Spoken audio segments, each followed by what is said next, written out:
अस्सलाम वालेकुम viewers, welcome to my YouTube channel electro repairing. दोस्तों आज के इस वीडियो का हमारा टॉपिक है why motor power factor is not one, यानी कि हमारा जो मोटर होता है यानी कि इंडक्शन मोटर, उसका पावर फैक्टर वन क्यों नहीं रहता है, कम क्यों हो जाता है, डाउन क्यों हो जाता है। तो दोस्तों ये क्वेश्चन आपसे बहुत ही ज़्यादा इलेक्ट्रिकल इंटरव्यू में भी पूछा जाता है। तो दोस्तों इस टॉपिक का पता होने से पहले आपको इस बात का पता होना ज़रूरी है कि आखिर पावर फैक्टर होता क्या है, यानी कि बेसिकली पावर फैक्टर हम किसे कहते हैं। तो दोस्तों अगर आपको पावर फैक्टर के बारे में जानना है तो आप मेरी पावर फैक्टर वाली वीडियो को जाकर देख सकते हैं, यानी कि आई बटन में क्लिक कर आप इस वीडियो को जाकर देख सकते हैं और आप पता लगा सकते हैं कि पावर फैक्टर बेसिकली होता क्या है। तो दोस्तों अभी हम इस वीडियो में ये बात करेंगे कि मोटर का पावर फैक्टर एक क्यों नहीं रहता है, डाउन क्यों हो जाता है, यानी कि कम क्यों हो जाता है। तो दोस्तों चलिए इस वीडियो को शुरू करते हैं। तो दोस्तों सबसे पहले तो आपको तीन बातों का ख्याल रखना है, यानी कि ये तीन बात आपको ध्यान में रखना है, यानी कि आपको पता होना चाहिए कि टाइप्स ऑफ लोड कितने होते हैं, यानी कि हमारा जो लोड होता है उसके बेसिकली कितने टाइप्स होते हैं।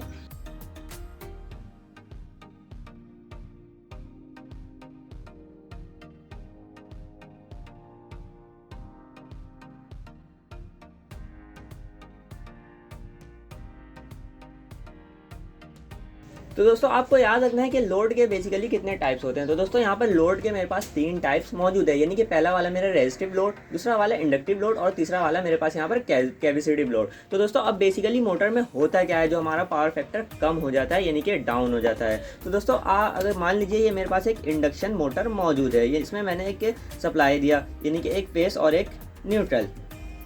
तो दोस्तों अब क्या होता है, यहाँ पर इसकी एक वाइंडिंग मौजूद रहती है। तो दोस्तों वाइंडिंग जब मौजूद रहती है तो मैंने करंट तो इस वाइंडिंग में दिया, लेकिन इसके साथ ही एक यहाँ पर हमारा एक रूटर भी मौजूद रहता है जो रोटेट हो रहा होता है। तो दोस्तों मोटर में हमेशा दो पार्ट रहते हैं, एक इसका स्टेटर होता है और एक रूटर होता है। स्टेटर जो है वो अपनी जगह पर रहता है, यानी कि उस पर वाइंडिंग वाली पार्ट होती है, और रूटर जो हमारा वो मूव हो रहा होता है। तो दोस्तों मेरे पास यहाँ पर एक स्टेटर और एक रूटर मौजूद है। मेरा जो स्टेटर है उस पर वाइंडिंग की हुई है, यानी कि वाइंडिंग वाली तार जो है मैंने स्टेटर पर यहाँ पर लगा दी है। अब जो हमारा रूटर है वो मूव हो रहा है। दोस्तों रूटर कैसे मूव हो रहा है, तो दोस्तों रूटर जो मूव हो रहा है वो मैग्नेटिक फील्ड की मदद से मूव हो रहा है। तो दोस्तों अब मान लीजिए मेरे पास एक ये 100 वाट का एक लैंप मौजूद है। दोस्तों इस लैंप पर मैंने एक न्यूट्रल और एक फेस सप्लाई दिया। तो दोस्तों अब क्या होता है, मैंने जैसे ही इस पर न्यूट्रल और फेस सप्लाई दिया तो ये हमारा लैंप ग्लो हो जाता है। तो दोस्तों ये जो लैंप ग्लो हो रहा है इस पर कोई मैग्नेटिक फील्ड प्रोड्यूस नहीं हो रहा है। तो दोस्तों बेसिकली अब होता क्या है, तो दोस्तों जैसे ही मैंने इस लैंप पर करंट प्रोवाइड किया, ये जो मेरा लैंप है ये सिर्फ एक्टिव लोड को ही यूज़ कर रहा है, यानी कि मैंने इस पर करंट दिया, इसका जो ये वायर मौजूद है इस पर कोई किसी भी किस्म का मैग्नेटिक फील्ड प्रोड्यूस नहीं हो रहा है, ये डायरेक्ट हमारा एक्टिव लोड को यूज़ कर रहा है। अब अगर मोटर की केस में हम बात करें तो मोटर की केस में बेसिकली क्या होता है, तो दोस्तों मोटर की केस में होता यह है कि जैसे ही हम इसे करंट प्रोवाइड करते हैं तो दोस्तों इस पर मैग्नेटिक फील्ड प्रोड्यूस होता है, उसके बाद जाकर मेरा ये रूटर मूव होता है, यानी कि मेरा जो रूटर है वो डायरेक्ट हमारे करंट से मूव नहीं होता है, यानी कि पहले इस पर हम करंट प्रोवाइड करते हैं, ये जो करंट है ये कॉइल पर जाती है और ये मैग्नेटिक फील्ड प्रोड्यूस करता है और हमारा जो ये रूटर है तभी मूव करता है। तो दोस्तों ये जो हमारा मोटर है ये दो किस्म का जो है लोड है वो यूज़ करता है। पहला हमारा एक्टिव लोड,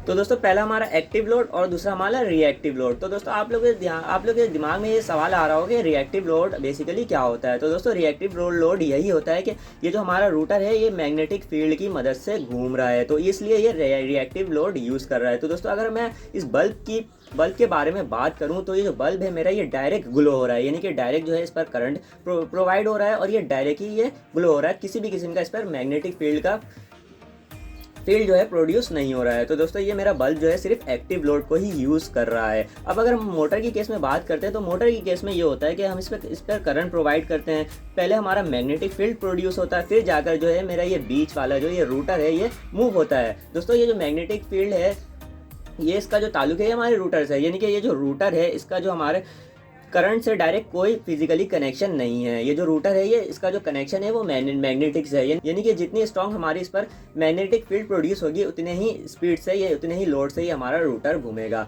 यानी कि ये रूटर का कनेक्शन डायरेक्ट फिजिकली कोई इलेक्ट्रिक से नहीं है, इसका कनेक्शन मैग्नेट से है। तो दोस्तों यही होता है रिएक्टिव लोड। तो दोस्तों मान लीजिए मेरे पास एक ये इंडक्शन मोटर मौजूद है, अब वो 100% में से 40% जो होता है उसका वो रिएक्टिव लोड यूज़ करता है और जो हमारा 60% होता है वो एक्टिव लोड को यूज़ करता है, यानी कि जब हमारी मोटर रनिंग पर आ जाती है तो वो जो है 40% जो है हमारा रिएक्टिव लोड को भी यूज़ कर रहा होता है। लेकिन अगर हम बल्ब की केस में बात करें तो इस पर किसी भी किस्म का रिएक्टिव लोड यूज़ नहीं होता है। तो दोस्तों इसीलिए जो है हमारा जो है इंडक्टिव लोड में जो है पावर फैक्टर डाउन हो जाता है। तो दोस्तों आपको मैंने लोड के बारे में इसलिए बताया कि ये मेरे पास 3 टाइप्स के लोड मौजूद हैं और बेसिकली लोड के ये 3 टाइप्स होते हैं। तो दोस्तों ये लोड का जो पहला टाइप है वो रेजिस्टिव लोड है, जिस पर हमारा पावर फैक्टर यूनिटी रहता है, यानी कि डाउन नहीं होता है, यूनिटी पावर फैक्टर रहता है 1 रहता है। और जो हमारा ये दूसरा वाला लोड है ये इंडक्टिव लोड है। दोस्तों ये हम मोटर की केस में यूज़ करते हैं, यानी कि इंडक्शन मोटर जो होता है इसी को हम इंडक्टिव लोड कहते हैं। दोस्तों उस पर बेसिकली क्या होता है, उस पर होता ये है कि हम किसी भी इलेक्ट्रिकल इक्विपमेंट पर करंट प्रोवाइड करते हैं और उस पर मैग्नेटिक फील्ड का जो है प्रोड्यूस हो जाता है। जैसे कि हम ट्रांसफार्मर की भी बात कर लें, जितनी भी ऐसी चीज़ है जिस पर हम मैग्नेटिक फील्ड का यूज़ लेते हैं उस पर हमारा इंडक्टिव लोड आ जाता है। तो दोस्तों इंडक्टिव लोड पर बेसिकली पावर फैक्टर डाउन हो जाता है। तो पावर फैक्टर डाउन क्यों होता है वो मैंने अभी आपको बताया कि क्योंकि ये जो है रिएक्टिव लोड को भी यूज़ में ले लेता है, इसलिए हमारा पावर फैक्टर यहाँ पर डाउन हो जाता है। और अब हमारा तीसरा कैपेसिटिव लोड।